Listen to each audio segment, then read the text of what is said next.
जय झूलेलाल। असांजे चैनल में तव्हां सभिनीनि जो स्वागत आहे। त अॼु जी ख़बर आहे बिलासपुर छत्तीसगढ़ मां। विश्व सिंधी सेवा संगम जे द्वारा नारायण सेवा कई वई। विश्व सिंधी सेवा संगम बिलासपुर जिले जा अध्यक्ष भाई अमर रोहरा जे नेतृत्व में नारायण सेवा कई वई। भोजन, मास्क व गमशे ज़रूरतमंद माण्हुनि खे वितरण कया विया।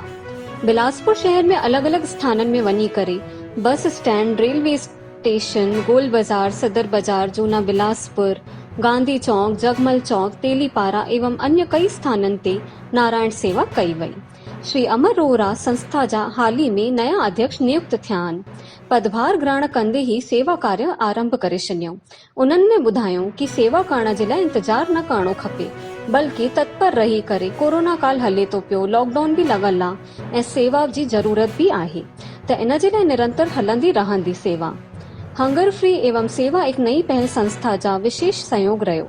हिन में प्रमुख आहिनि अमर रोहरा, सुनील चिमनानी, दीदी रेखा आहूजा, सतराम जेठमलानी, मनीष रोहरा, मुकेश हरियानी, रोहित गुरवाणी, डॉक्टर कृतिका रोहरा एवं अन्य सदस्यनि जो पूरो सहयोग रहियो। त अॻिते जी ख़बरूं ॿुधण लाइ जुड़ियल हुजो असांजे चैनल सां ऐं वधीक खां वधीक लाइक कयो, शेयर कयो ऐं सब्सक्राइब कयो। जय झूलेलाल।